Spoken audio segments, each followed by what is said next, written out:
Yeah, it was cool. We're like generational. Like we ran across a lot of people who brought their kids to their first rock concert. So we had like this kids with like, what? This is your first show? Yeah, this is my first show. And then there'd be a 60-year-old person saying, I saw you guys in San Francisco and in between. So it's been, or like my girlfriend dragged me, or, or what else do we have? I'm at a birthday party a couple weeks ago, and I run into Robert Trujillo from Metallica, the bass player. And yes, Q Prime artist. And I go over to him and I go, hey, I don't know if you remember me. I'm Brett, I've met you before. Oh yeah, he goes, I know who you are. He goes, my son's a huge fan of your band. And I just like, what? And he goes, yeah. I go, how old's your son? He goes, 20. So there's that going on. I still can't believe that. And then he asked me if I could tell him a good Dogstar road story because his son wanted one. Because he knows I'm going to see you, and he wants a good road story from you. Yeah, he needs. And I was like, but you're in Metallica. And he goes, yeah, but he wants one from Dogstar. He wants to hear a good story. Yeah. So I gave him a good story, and then he was like, cool, I'll take that back to him. What story did you give? No.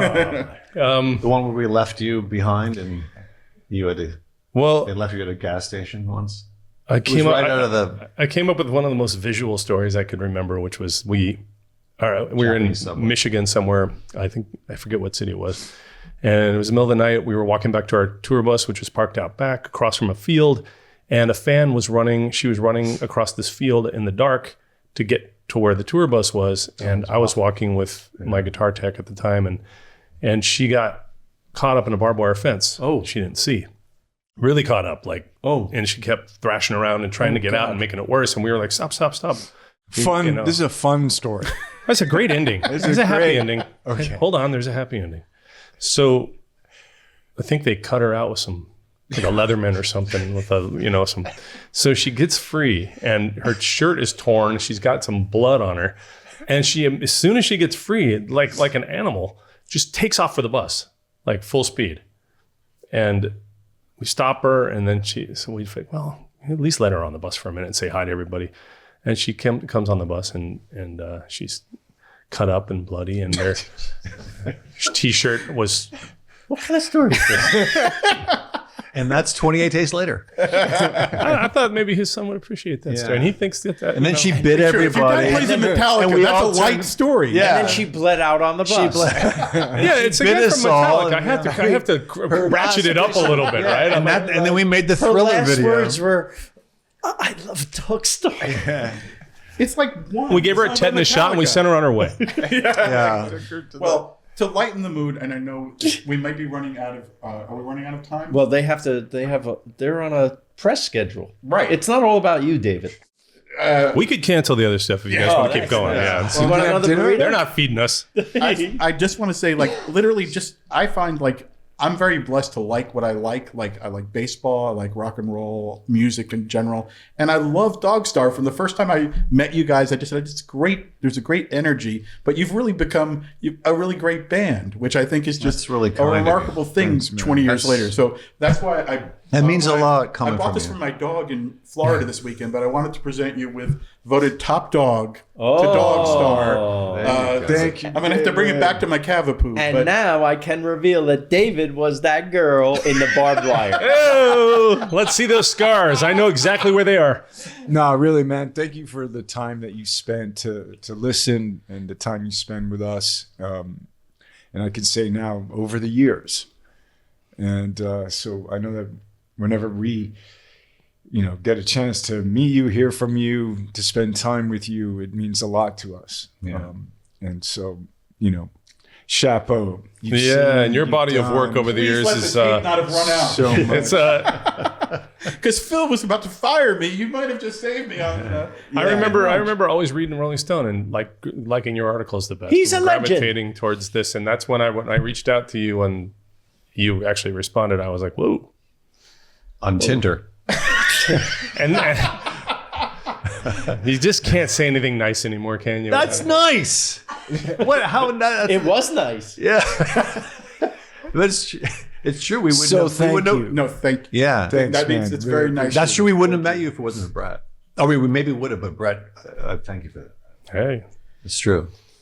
We love Phil. This is this is our house band. This is our first house band of Naked Lunch. It's great. You know, the Rolling Stones are trying to get that for no. We don't want them. Yeah, fuck them. Yeah. What have they ever done? We like Dogstar. Well, you just let us know. We'll say you got guitars already. We'll put a little drum kit over here. We'll do it whenever. Yeah. Whenever they. Let me help whenever you. Spotify Let me help. clears I it. wanna We do weddings and bar mitzvahs too. I want to help you. Bar mitzvahs would definitely help. I don't think we're having any more weddings. Hey Siri, play nothing but Dogstar. Naked Lunch.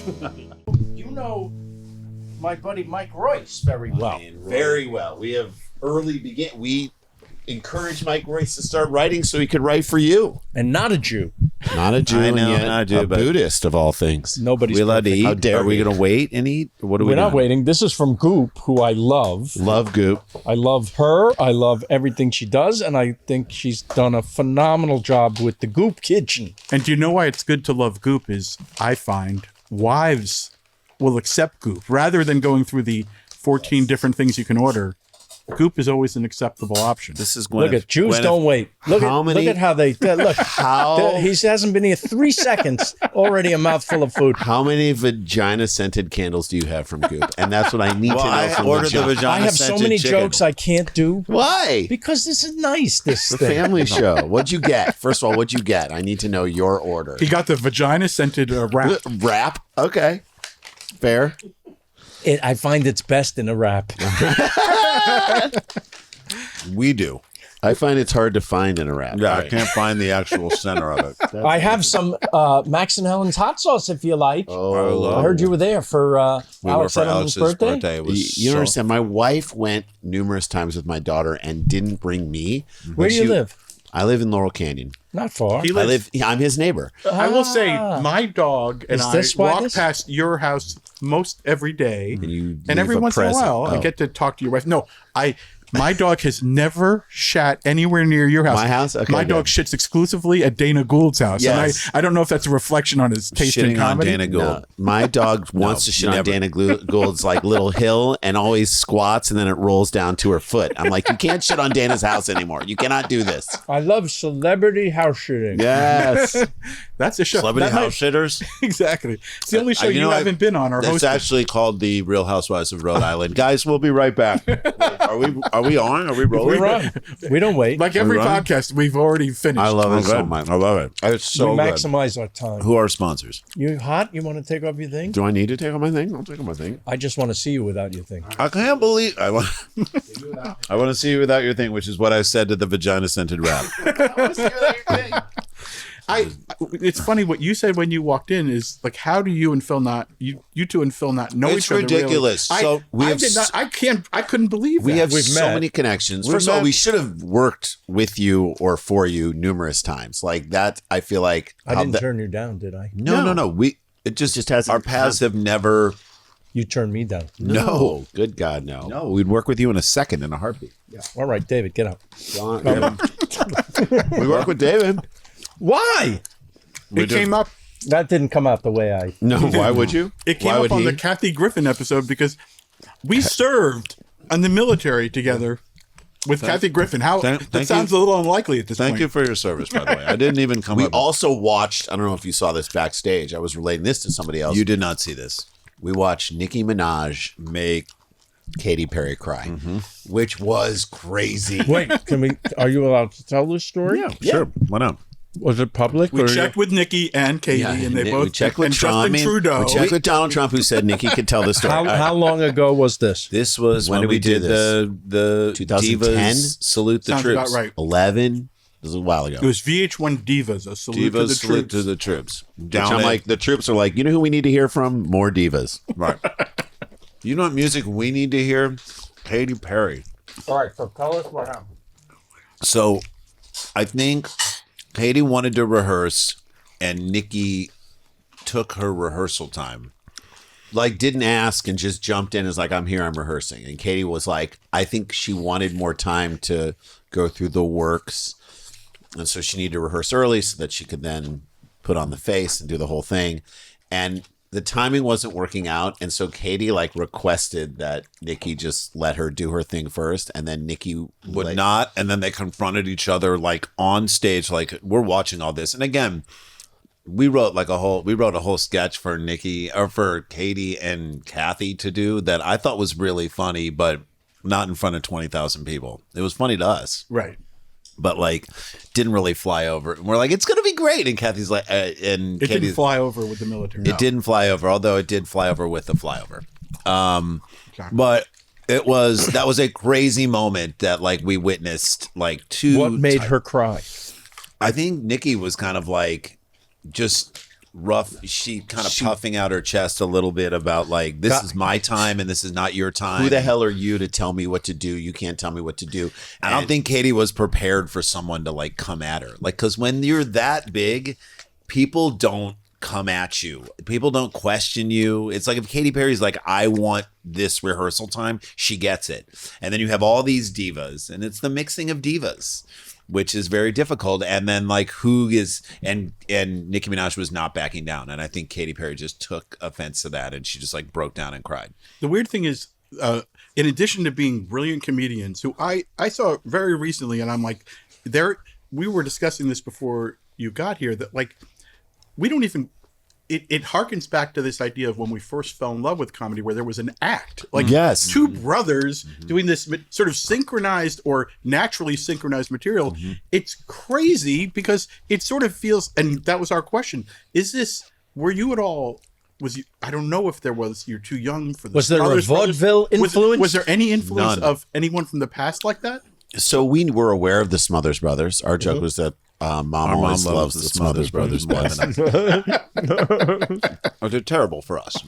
No, but I think we were aware of it, and I think early on in our career there were people who were trying to steer us into like, okay, one of you is going to be the funny man and the other one's going to be the straight man, and we were like, that's not what we want to do. First of all, it's already been done to perfection by, why would we do it again, Smothers Brothers. So, and we're twins, and so maybe there's a postmodern take on the team that can be sort of reflective of how a more nuanced approach, which you could argue makes us more unique, and also you could argue, well, maybe that's like been a hindrance. But I think it's more interesting because it reflects more of what it is to be sort of imperfect carbon copies of each other and versions of the same person or different people.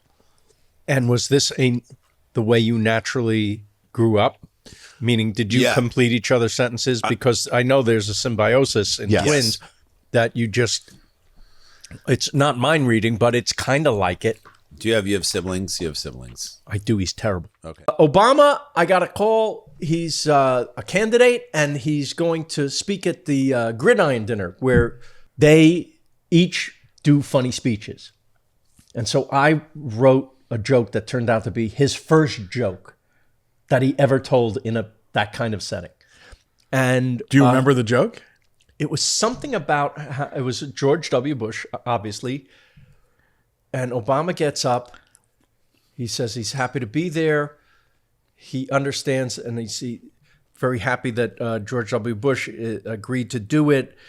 George W. Bush only had one ask, which was that we not talk about the economy. So tonight I'd like to begin by talking about the economy.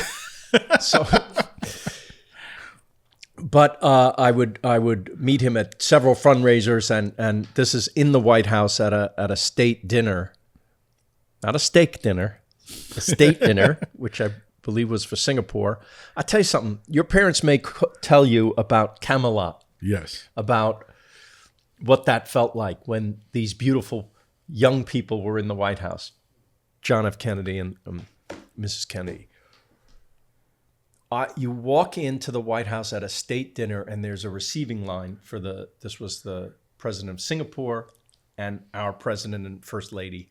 And there's a receiving line. And you walk in there, and when you see President and Mrs. Obama, first of all, gorgeous people, just beautiful people, glowing, radiant smiles, so warm.